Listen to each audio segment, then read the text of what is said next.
Good my dear student, कैसे हैं आप? अपना ध्यान रखिएगा। और आज हम शुरू कर रहे हैं जो आपका फिजिक्स पोर्शन है, 10th साइंस NCERT जो बेस है CBSE में, उसी बेसिस में हम आगे आपका सिलेबस लेके आए हैं। तो आज जो चैप्टर हम लेके आए हैं तो वो चैप्टर है आपका चैप्टर 10 है लाइट में है रिफ्लेक्शन एंड रिफ्रैक्शन। तो इसमें पहले हम देखते हैं कि optics study of light. Optics क्या कहलाता है? ऑप्टिक्स ये कहलाता है स्टडी ऑफ लाइट का स्टडी करने को हम क्या कहते हैं? ऑप्टिक्स कहते हैं। अब क्वेश्चन ये है कि लाइट क्या है? लाइट क्या होता है? It is a form of energy. Light किसका फॉर्म होता है? एनर्जी का फॉर्म होता है, which produce a sense of vision of our eyes. मतलब ये हुआ कि यदि किसी भी चीज़ को हम देखते हैं तो हमको कब दिखाई देती है? जैसे इस मार्कर को हम देखते थे, इस मार्कर से लाइट हमारी आंखों के रेटिना पे जाएगी और जब जाके हमको क्या है वो ऑब्जेक्ट क्या होगा? दिखाई देगा। तो लाइट किसके फॉर्म होता है? एनर्जी का फॉर्म होता है। किसी भी चीज़ से लाइट क्या है हमारी आंखों में जाएगी तभी हमको दिखाई देगा। जैसे ये रूम है हमारा, इस रूम में यदि हम ये लाइट ऑफ कर दें, ये अंधेरा छा जाएगा तो ये क्या है? कुछ नहीं दिखेगा। नहीं, जब तक हमारी आंखों में लाइट नहीं इंटर करेगी जब तक हमको कुछ दिखाई नहीं देगा। तो लाइट क्या होता है? फॉर्म ऑफ एनर्जी होता है। और अदर फॉर्म में इसकी डेफिनेशन जो स्टैंडर्ड डेफिनेशन मानी गई वो हमने ये बताया कि ये इलेक्ट्रोमैग्नेटिक स्पेक्ट्रम है। ये हमने लिखा है कि light is that part of electromagnetic spectrum. क्या होता है ये इलेक्ट्रोमैग्नेटिक? ये क्या है? स्पेक्ट्रम है। ये हमको क्या करता है? Which help us to see object, यानी इलेक्ट्रोमैग्नेटिक स्पेक्ट्रम है। इलेक्ट्रोमैग्नेटिक जो वेव्स होती हैं ये हमको ऑब्जेक्ट को देखने में क्या करती हैं? हेल्प करते हैं। ये एक स्टैंडर्ड डेफिनेशन है। यहाँ पे आपको ये बताया गया कि जो इलेक्ट्रोमैग्नेटिक स्पेक्ट्रम होते हैं क्या होते हैं? गामा रेज होते हैं, एक्स रेज होते हैं, यूवी रेज होते हैं, विजुअल होते हैं, इंफ्रारेड होते हैं, माइक्रोवेव होते हैं एंड रेडियो वेव्स होते हैं। ये क्या है? आपके स्पेक्ट्रम होते हैं। यानी लाइट क्या है? It is that electromagnetic spectrum which help us to see object. जो हमको ऑब्जेक्ट को देखने में क्या करती है? हेल्प करती है। वही क्या होती है? लाइट होती है। लाइट में आपको दो डेफिनेशन बताई गई है। एक तो डेफिनेशन ये बता दी गई है कि it is a form of energy होती है, दूसरी क्या होती है? आपको ये चीज़ बताई गई है।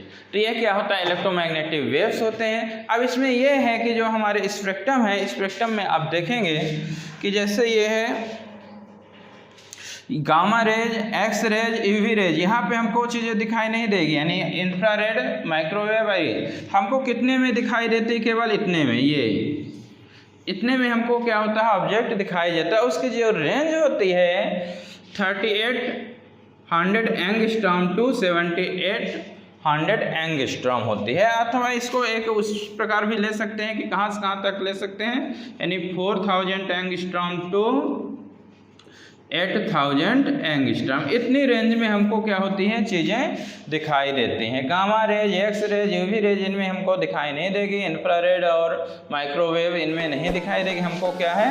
इतना, यानी ये जो विजुअल लाइट है यानी वेव की ओर है, आगे स्पेक्ट्रम में हम पढ़ाएंगे, इतने रेंज में हमको क्या होती है? ये जो लाइट है वेव की ओर, इतने में हमको क्या है? दिखाई देती है। तो ये लाइट की डेफिनेशन हो गई। Light is that electromagnetic spectrum which help us to see object. जो हमको चीज़ों को देखने में क्या करती हैं? मदद करती हैं।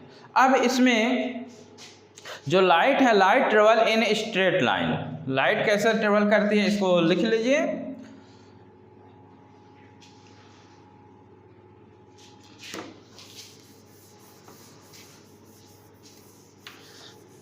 लाइट कैसे ट्रेवल करती है? स्ट्रेट लाइन में लाइट ट्रेवल करती है।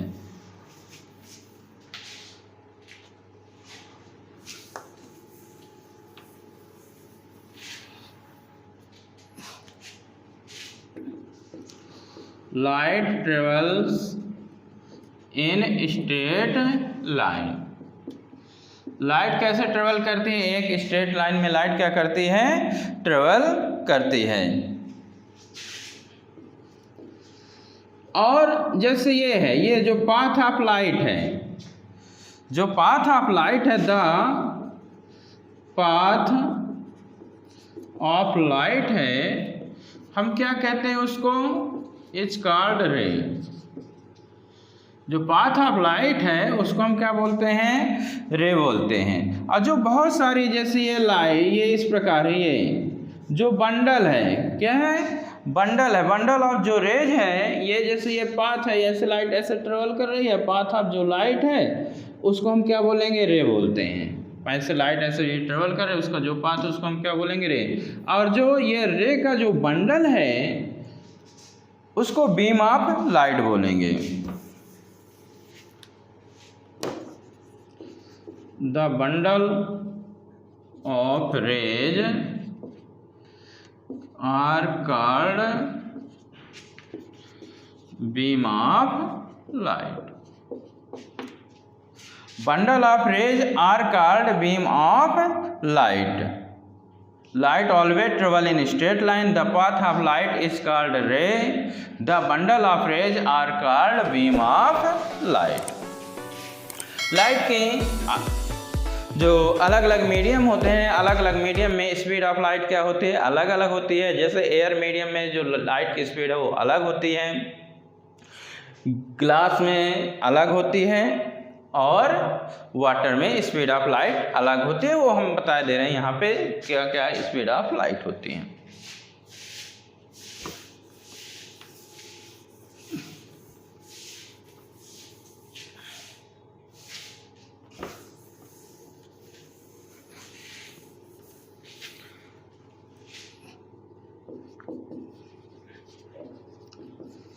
Speed of light in air और वैक्यूम। वैक्यूम का मतलब है जहाँ पे एयर नहीं होती है। कितनी स्पीड होती है? 3 × 10⁸ metre per second. Speed of light in air और वैक्यूम कितनी होती है? 3 × 10⁸ metre per second. Speed of light in water 2.25 10⁸ metre per second, और speed of light in glass 2 × 10⁸ metre per second. अलग अलग मीडियम में स्पीड ऑफ लाइट क्या होती है? अलग अलग होती है। अलग अलग मीडियम में स्पीड ऑफ लाइट क्या होती है? अलग अलग होती है। इन एयर और वैक्यूम में कितनी है? 3 × 10⁸ है, और वाटर में देख रहे हो कि उससे कम हो गई, 2.25 × 10⁸ हो गई। और जो ग्लास होता है उससे भी डेंसर होता है, उसमें स्पीड ऑफ लाइट कितनी हो जाती है? और कम हो जाती है, 2 × 10⁸ मीटर पर सेकंड। तो अलग अलग मीडियम में जो स्पीड ऑफ लाइट होती है वो अलग अलग होती है। रिफ्लेक्शन। रिफ्लेक्शन की हम डेफिनेशन लिख रहे हैं, फिर हम डायग्राम्स इसको आपको समझा रहे हैं। इतना समझिए, रिफ्लेक्शन में जो लाइट है, लाइट आती है, सरफेस से टकराती है, टकराकर उसी मीडियम में वापस लौट जाती है, उससे हम क्या बोलते हैं? रिफ्लेक्शन बोलते हैं। लाइट है, ट्रेवल करती है, सरफेस पे फॉल होती है, आती है, टकराती है, टकरा कर उसी मीडियम में वापस हो जाती है, उसको हम क्या बोलते हैं? Reflection. The return of light into the same medium. The return of light into the same medium after striking a surface. The return of light into the same medium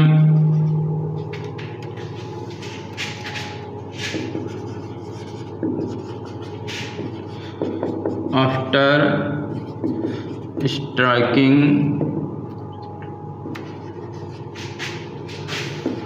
a surface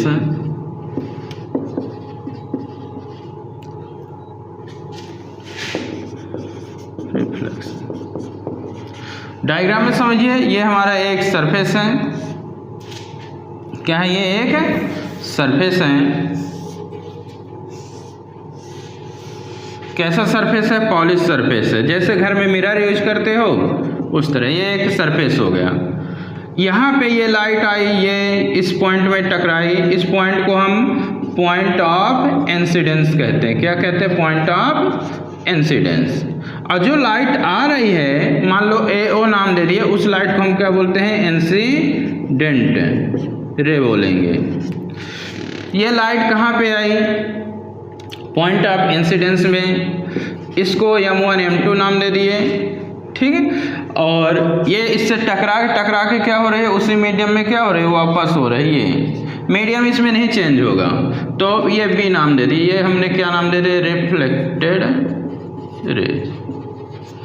ये हमारा ये surface कैसा है? ये आपका polish surface है, इसको हम रिफ्लेक्टिंग बोलेंगे, रिफ्लेक्टिंग सरफेस।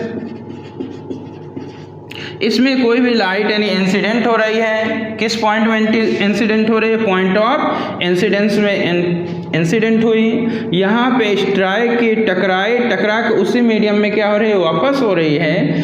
तो जब उसी मीडियम में वापस हो रही है तो जो ये फिनोमेना है, यही फिनोमेना क्या कहलाता है? रिफ्लेक्शन कहलाता है। यहाँ पे हमने एक नॉर्मल इंसिडेंट कर दिया, ये इसको हम क्या बोलते हैं? नॉर्मल बोलते हैं। क्या बोलते हैं? नॉर्मल। यानी लाइट क्या हो रही है? आ रही कहाँ पे? सरफेस पे इंसिडेंट हुई। कहाँ पे? ये सरफेस पे आई। ये AO इंसिडेंट, जो लाइट आ रही है उसको हम इंसिडेंट रे बोलेंगे। जिस पॉइंट में स्ट्राइक करे उस पॉइंट को पॉइंट ऑफ इंसिडेंस कहते हैं। यहाँ से टकरा के ये वापस हो रही है, ये इस पॉइंट से टकरा के उसी मीडियम में वापस जा रही है। जो वापस जा रही है उसी मीडियम को रिफ्लेक्टेड रे बोलते हैं। तो ये जो फिनोमेना है इसको हम क्या बोलते हैं? रिफ्लेक्शन बोलते हैं। इसमें ये इंसिडेंट रे और इस पॉइंट में ये हमने जो ड्रा किया इसको हम क्या बोलते हैं? नॉर्मल बोलते हैं। तो ये इंसिडेंट रे और नॉर्मल, इनके बीच का जो एंगल है उसको हम क्या बोलते हैं? I। यानी जो AON है, I है, इस I को एंगल ऑफ इंसिडेंस कहेंगे। क्या बोलेंगे? Angle of incidence. और जो आपका BON है उसको R बोलेंगे, इसको बोलते हैं एंगल ऑफ रिफ्लेक्शन बोलेंगे। क्या बोलेंगे? एंगल ऑफ रिफ्लेक्शन बोलते हैं। तो जो एंगल है बन रहा है, angle of incidence and normal, the angle between incident raise and normal is called angle of incidence. ये डेफिनेशन लिख लीजिएगा। एंगल ऑफ इंसिडेंस के हम बोले दे रहे हैं, किनके बीच का एंगल है? The angle between incident ray and normal. इनके बीच का जो एंगल होता है एंगल ऑफ इंसिडेंस कहलाता है, यानी AON यानी I हो गया।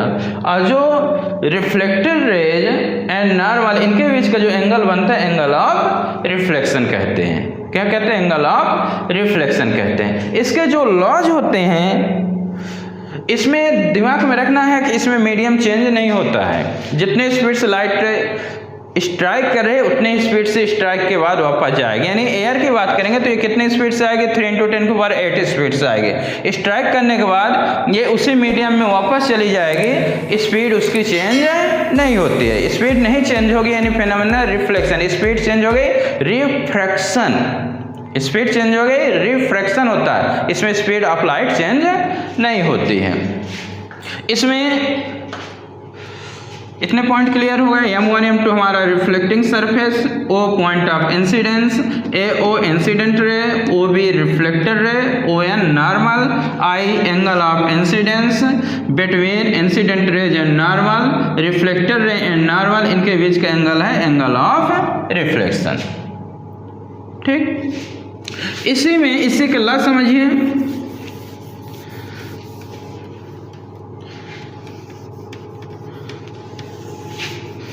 इसके जो लॉज हैं, पहला नंबर है angle of incidence is always equal to angle of reflection. ये लॉज है आपके, क्या है? लॉज। यानी जितना आई होगा उतना ही आर होगा। Angle of incidence always equal to the angle of reflection. I यदि 30 डिग्री है तो आर भी कितना डिग्री होगा आपका 30 डिग्री होगा। The incident ray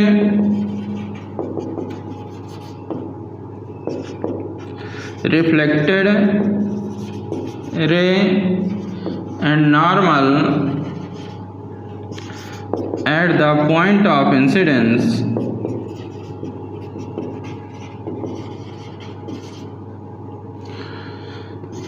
all lie on the same plane. Angle of incidence always equal to the angle of reflection। यानी I 30 है तो R भी कितने डिग्री होगा 30 डिग्री होगा। Incident ray reflected ray normal at the point of incidence all lie on the same plane.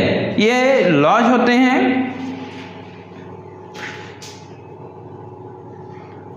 ये आपके क्या होते हैं, ये लॉज होते हैं, लॉज टू लॉज होते हैं। तो ये रिफ्लेक्शन ऑफ लाइट है, चैप्टर 10 है। ये पूरा नोट्स कर लीजिएगा, नोट्स बनाते चलिएगा, पूरा हम एक्सप्लेनेशन कर देते हैं और मोस्टली लिख भी दिए हैं, समझा भी दिए हैं। इनके angle of incidence, angle of reflection की डेफिनेशन भी बोल दिए हैं क्या होती हैं। तो आपको लिखना भी है, नोट्स बनाना भी है। और इसको में कोई दिक्कत है कमेंट्स ज़रूर करिएगा। और पूरा ये आपके बोर्ड के अकॉर्डिंग पढ़ाया जाएगा। कोई भी मतलब कैसा वीडियो आपको लग रहा है ज़रूर कमेंट करिएगा। Okay, thank you. एक कहानी है जो सबको सुनानी है, चलने वालों की तो रूह भी जलानी है। एक कहानी है जो सबको सुनानी है, इनकी भूख भी तो मैंने ही मिटानी है। एक कहानी है जो सबको सुनानी है, चलने वालों की तो रूह भी जलानी है। एक कहानी है जो सबको सुनानी है, इनकी भूख भी तो मैंने ही मिटानी है।